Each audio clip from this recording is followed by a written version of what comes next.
Students, my self Vipin Verma. बहुत बहुत स्वागत है आप सभी का मेरे यूट्यूब चैनल विंग्स अकेडमी पे।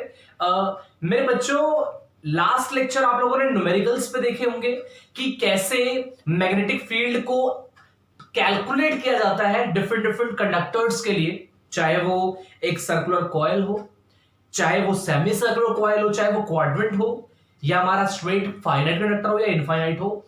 बच्चे, ऐसे किसी भी प्रकार के करंट कैरिंग कंडक्टर्स के लिए मैंने आपको बताया भी, लास्ट में जो 2 वीडियोस गई हैं वो जस्ट इन्हीं पे बहुत अच्छे अच्छे न्यूमेरिकल्स थे।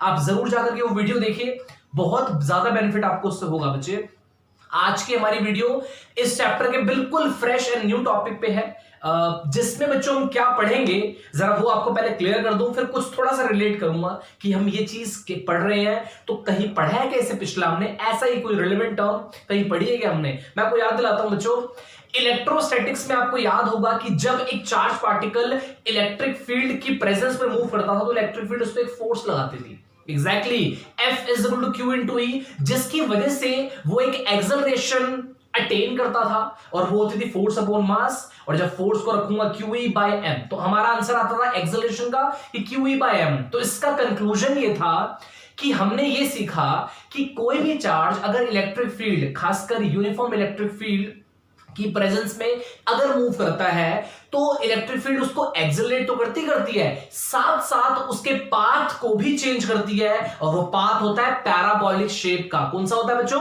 पैराबोलिक शेप का। इलेक्ट्रोस्टैटिक पे ऐसा ही मैंने बहुत इंपॉर्टेंट न्यूमेरिकल भी कराया था, जिसमें मैंने ये प्रूव करवाया था कि कोई भी चार्ज पार्टिकल अगर इलेक्ट्रिक फील्ड की प्रेजेंस में मूव करे then it will follow a parabolic path. वो आपको मैंने समझाया था। नाउ अब इस वीडियो में हम आ जाते हैं, इस टॉपिक पे आ जाते हैं। इसमें भी कुछ ऐसा ही है, फर्क इतना है कि यहां इलेक्ट्रिक फील्ड नहीं, यहां मैग्नेटिक फील्ड भी है। यहां मैग्नेटिक फील्ड है बच्चे, और उसकी प्रेजेंस में अब मेरा चार्ज पार्टिकल मूव करेगा और हम देखेंगे कि उस पर कितना फोर्स लगता है, उसके पाथ में क्या चेंज आता है, सब कुछ हम सब कुछ इसी वीडियो में कवर करेंगे। सो मेरे बच्चे, लेट्स स्टार्ट। टॉपिक का नाम है force on a charge in uniform magnetic field. देखेंगे बच्चे बेसिकली क्या हो रहा है। सपोज करिए बच्चे, अब इसमें क्या पढ़ने वाले हैं जरा आपको समझा दूं मैं।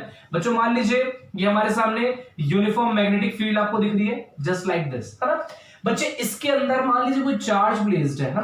जब कोई चार्ज प्लेस है तो मैग्नेटिक फील्ड इस पे फोर्स लगाती है, और वो फोर्स सिंपली मेरे बच्चे क्या होता है, Q V B sin theta. Direct derivation में नहीं जाना आपको, सिर्फ फॉर्मूला है, इसको अप्लाई करना सिखाऊंगा, यही हमारा टास्क है ना बच्चे। F is equal to Q V B sin theta. ठीक है बच्चे, वेरी वेरी इंपॉर्टेंट पॉइंट आपको बताना चाहूंगा मेरे बच्चों। जहां पर जो थीटा है वो क्या है, theta is an angle, theta is an angle किसकी बच्चे बिटवीन, आपको क्लियर लिख रहा है किसमें, चार्ज, और अगर मैं ऑब्जर्व करूं चार्ज की वेलोसिटी और मैग्नेटिक फील्ड के बीच में, मतलब between velocity and magnetic field. Velocity किसकी? ऑब्वियसली चार्ज पार्टिकल की, और डायरेक्शन ऑफ मैग्नेटिक फील्ड आप सब जानते हैं बात। मेरे बच्चे, ये तो था वेरी इंपॉर्टेंट पॉइंट। नाउ अब मेरे बच्चे हमें करना क्या है, अब ध्यान से जरा ऑब्जर्व करना है इसको कि भैया मैंने इस पे जो काम करना है वो क्या है, मतलब इसके स्पेशल केसेस कि ये फोर्स क्या हमेशा ही लगेगा चार्ज पार्टिकल पे, या कब नहीं लगेगा, लगेगा तो क्यों लगेगा, ये सब कुछ हम स्टार्ट कर रहे हैं। फटाफट से देखिए बच्चे, इसके कुछ स्पेशल केसेस है ना। इस स्पेशल केसेस में बहुत कुछ आपको मैं इंटरेस्टिंग बताऊंगा, जरा ध्यान से देखना। नंबर ऑफ केसेस इसके बच्चे। The case number first case में क्या है, when charge is at rest, है ना। व्हेन चार्ज इज एट, मेरे बच्चों कहां पर, रेस्ट पोजीशन पे है। जब चार्ज रेस्ट पोजीशन पे है, जब चार्ज मेरे बच्चे रेस्ट पे है, इसका सीधा मतलब क्या है, वेलोसिटी 0 है। और जब इसकी वेलोसिटी 0 है तो according to the formula F is equal to QVB sin theta में अगर मैं V को 0 रख दूं देन मुझे फोर्स क्या मिल जाएगा, 0। इसका सीधा मतलब क्या है कि अगर कोई चार्ज पार्टिकल मैग्नेटिक फील्ड के अंदर रेस्ट पे रखा हुआ है तो मैग्नेटिक फील्ड उस पर कोई भी फोर्स नहीं लगाएगी, और जब उस पर कोई फोर्स लगाएगी तो नेचुरल सी बात है उसके पाथ में भी कोई चेंज नहीं आएगा। ठीक है, नेक्स्ट मेरे बच्चे पार्ट 2 देखते हैं। कब मेरे बच्चे, व्हेन चार्ज इज मूविंग, हाँ जी बच्चे, when charge is moving along the field, जब चार्ज जो है वो फील्ड की ही डायरेक्शन में मूव कर रहा है। कहने का मतलब जरा एक बार प्लीज जरा मेरे बच्चों आप स्केच देखेंगे तो आपको काफी कुछ समझ में आएगा। ये आपकी यूनिफॉर्म मैग्नेटिक फील्ड है, इसमें मेरे बच्चों चार्ज जो रखा हुआ है ना, ये मूव कर रहा है v वेलोसिटी से कहां पर, बिल्कुल मैग्नेटिक फील्ड की डायरेक्शन में, अलोंग द फील्ड लिखा है। तो उसका सीधा मतलब क्या है बच्चे, अगर मैं ध्यान से एनालाइज करूं तो समझ में आ रहा है कि चार्ज की वेलोसिटी और मैग्नेटिक फील्ड के बीच में कितना एंगल है बच्चे, सबको पता है 0 डिग्री। और जब 0 डिग्री है तो फोर्स कितना लगेगा, F is equal to QVB sin 0 degree. Obviously बच्चे we know that sin 0 is 0, then the whole term will again become 0. तो बच्चे इस केस में मैं देख पा रहा हूं कि चार्ज पे कोई भी फोर्स नहीं लग रहा है। ये था मेरे बच्चों केस नंबर 2। नाउ मेरे बच्चे अब अगले केस पे चलते हैं। मुझे उम्मीद है बच्चों आप लोगों ने सब नोट डाउन कर लिया होगा, मैं इसको रब करना चाहूंगा जरा एक बार। जरा अगला केस देखते हैं बच्चे, केस नंबर 3। उसमें क्या बताया जा रहा है आपको, ये आपके लिए थोड़ा सा इंपॉर्टेंट हो जाएगा। जरा फटाफट से देखिए बच्चे, आपका केस नंबर 3 क्या है, अगेंस्ट द फील्ड। जब मेरा चार्ज बच्चे फील्ड के अगेंस्ट आ रहा है, अगेंस्ट द फील्ड। अब जरा देखते हैं बच्चे, जब फील्ड के अगेंस्ट आ रहा है तो क्या हुआ होगा, जरा एक बार फिगर देख लेते हैं बच्चों। ये आपकी यूनिफॉर्म मैग्नेटिक फील्ड है, ये मेरा चार्ज है जी, ये जा रहा है इसके अगेंस्ट, कुछ इस प्रकार से। आपको क्लियरली मेंशन है दो वेक्टर्स जो ऑपोजिट है उनके बीच में कितना एंगल बनता है, हर बच्चे को पता है 180 डिग्री। सो फोर्स क्या होगा, F is equal to QVB sin how much, 180 degree. Sine 180 या साइन 0 दोनों केस में आपको 0 देते हैं, then again the whole term will become 0।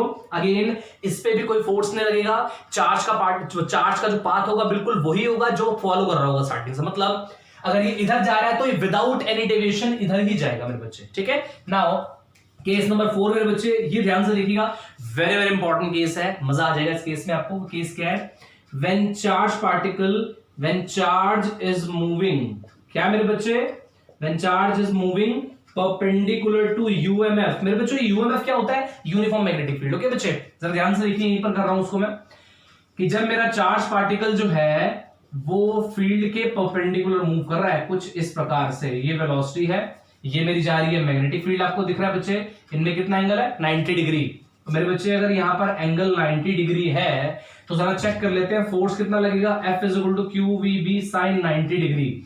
मेरे बच्चे क्योंकि Q सेम है, V सेम है, B सेम है, तो इसलिए अगर साइन की वैल्यू यहां मैक्सिमम होगी तो ये फोर्स भी अपने आप मैक्सिमम हो जाएगा। तो इसका मतलब मेरे बच्चे अब तक हमने जितने भी केस पढ़े हैं, ये इकलौता केस ऐसा है जिसमें चार्ज पार्टिकल पर फील्ड द्वारा मैक्सिमम फोर्स लगाया जाएगा। मैक्सिमम फोर्स ये एक्सपीरियंस करेगा ड्यू टू मैग्नेटिक फील्ड। और मेरे बच्चे वो फोर्स आपके सामने क्या हो जाएगा, QVB। और वेक्टर फॉर्म में अगर रिप्रेजेंट करूंगा तो F वेक्टर, आप जानते हैं चार्ज स्केलर है तो बाहर आ गया, ऑब्वियसली बच्चे V cross B। Keep in mind बच्चे, it is not B cross B, it is B cross B। ध्यान रखिएगा, आप जानते हैं A क्रॉस B कभी भी B क्रॉस A के बराबर नहीं होता, A cross B B cross A के बराबर नहीं होता। तो ये बात हमेशा आप लोग याद रखिए बच्चे। और ये फोर्स अपने आप में मैक्सिमम है। अब बात रही इसके पाथ की, क्या इसका पाथ भी स्ट्रेट रहेगा, नो मेरे बच्चे, इसका पाथ रहेगा सर्कुलर। इसका रीजन भी आपको बता दूं, कारण ये है इस चार्ज पार्टिकल पे फील्ड द्वारा हर डायरेक्शन में इक्वल फोर्स लगेगा, जिस वजह से ये एक सिमेट्रिकल पाथ फॉलो करेगा and which is circular path. आपको बात समझ आई बच्चे, जब चार्ज पार्टिकल मूव कर रहा होगा हर डायरेक्शन पे, इस पे परपेंडिकुलर फोर्स लगेगा और हर डायरेक्शन में इक्वल फोर्स लगेगा, जिस वजह से इसकी सिमेट्री भी यूनिफॉर्म हो जाएगी और जो पाथ बनेगा वो क्या बनेगा बच्चों, सर्कुलर। फोर्स मैक्सिमम लगेगा और पाथ सर्कुलर हो जाएगा बच्चों, ठीक है। ये तो हमारे 4 केस थे। इसका बिल्कुल last and the final case बच्चे, बच्चों जरा इसको फटाफट ध्यान से देख लेते हैं। इस केस में बहुत कुछ स्पेशल है आपके लिए, क्योंकि न्यूमेरिकल कई बार आ जाता है इस पे, और थोड़ा उसके लिए बच्चे में इसका एक्सप्लेनेशन, ये इसका लास्ट केस फटाफट से देखिए, ये बहुत ही इंपॉर्टेंट वाले रहेगा। Now the final case of the lecture क्या है बच्चे इसमें, व्हेन, आप लोग शायद गेस कर चुके होंगे, फिर भी देख लीजिए एक बार। When charge particle, when charge is moving at an angle theta with respect to uniform magnetic field, है ना बच्चे। इस सिचुएशन में क्या होगा, जरा उस पे नजर मार लेते हैं एक बार बच्चे में, है ना। इसमें हम बेसिकली क्या करने वाले हैं जरा वो देख लेते हैं एक बार। ये मेरी मैग्नेटिक फील्ड है, अब मेरा चार्ज पार्टिकल जो है मेरे बच्चे वो कुछ मैग्नेटिक फील्ड के कैसे मूव कर रहा है, कुछ एंगल पे। मतलब अगर आप ध्यान से देखेंगे, ये कुछ इसकी वेलोसिटी है, और अगर मैं ध्यान से ऑब्जर्व करूं तो आप जानते हैं बच्चे ये मेरी मैग्नेटिक फील्ड है, तो ये जो चार्ज है ये मैग्नेटिक फील्ड से कुछ एंगल थीटा बना रहा है। और अगर बच्चे मैं इसकी वेलोसिटी के कंपोनेंट को रिजॉल्व करूंगा तो मैं चीज नोटिस करूंगा, इसका एक कंपोनेंट तो हॉरिजॉन्टल, वो क्या है, v cos थीटा। इसका अगला कंपोनेंट वो क्या है मेरे बच्चे, v sin थीटा। अब है असली बात, अब असली बात क्या है वो आप समझना, बहुत ही स्पेशल यूनिक केस है आपका ये। इसमें क्या होगा बच्चे, अब देखना जी, due to V cos theta component इसका पाथ जाएगा straight, due to V cos theta component इसका पाथ जाएगा स्ट्रेट। अब उसी टाइम पर इसके पास v sin थीटा कंपोनेंट भी है, और v sin थीटा कंपोनेंट की वजह से उस मैग्नेटिक फील्ड को ये फील होगा कि ये मेरे परपेंडिकुलर मूव कर रहा है, और अगर मैग्नेटिक फील्ड को ये फील हुआ कि ये मेरे परपेंडिकुलर मूव कर रहा है, then magnetic field will throw it into a what, circular path. तो मेरे बच्चे स्ट्रेट गया, फिर एक सर्कल बन गया ना। अब आगे जरा आ जाओ, दोबारा से यही सिचुएशन होगी, दोबारा से पाथ स्ट्रेट, देन फिर circular, straight then circle, straight then circle. तो कुछ इस प्रकार की एक सिमेट्री दिखेगी, और हर बच्चा जानता है इस प्रकार की सिमेट्री को हम बोलते हैं हेलिकल पाथ। क्या बोलते हैं बच्चों, helical path. A combination of straight as well as circular path will constitute a term which is known as what, क्या बच्चे, हेलिकल पाथ। तो मेरे बच्चे इसीलिए हम इस पूरी टर्म को बोलेंगे क्या, हेलिकल पाथ। मेरे बच्चे ये था कि जब कोई चार्ज पार्टिकल मैग्नेटिक फील्ड से कुछ एंगल पे मूव करता है तो हमेशा उसका पाथ हेलिकल हो जाता है। तो बच्चों ये आप लोगों ने अब तक सीखा है इसमें 5 केसेस में, जब चार्ज रेस्ट पे था, जब वो अलोंग द फील्ड था, जब वो अगेंस्ट द फील्ड था, जब वो परपेंडिकुलर था, और जब वो कुछ एंगल पे था। इन 5 केस में सिर्फ 2 केस ऐसे थे जहां पर कुछ फोर्स लगा था, और चौथा केस और 5वां केस, चौथे केस जब वो परपेंडिकुलर मूव कर रहा था मैग्नेटिक फील्ड के, तो उस सिचुएशन में इसका पाथ सर्कुलर था और मैक्सिमम फोर्स वो एक्सपीरियंस कर रहा था ड्यू टू मैग्नेटिक फील्ड में बच्चे, है ना। तो ये थी पूरे 5 केसेस की बहुत इंटरेस्टिंग कहानी। मुझे उम्मीद है बच्चे आपको ये कहानी बहुत अच्छे से क्लियर हो गई होगी। मेरे बच्चों आप लोगों से नेक्स्ट लेक्चर में मिलूंगा। Thank you so much.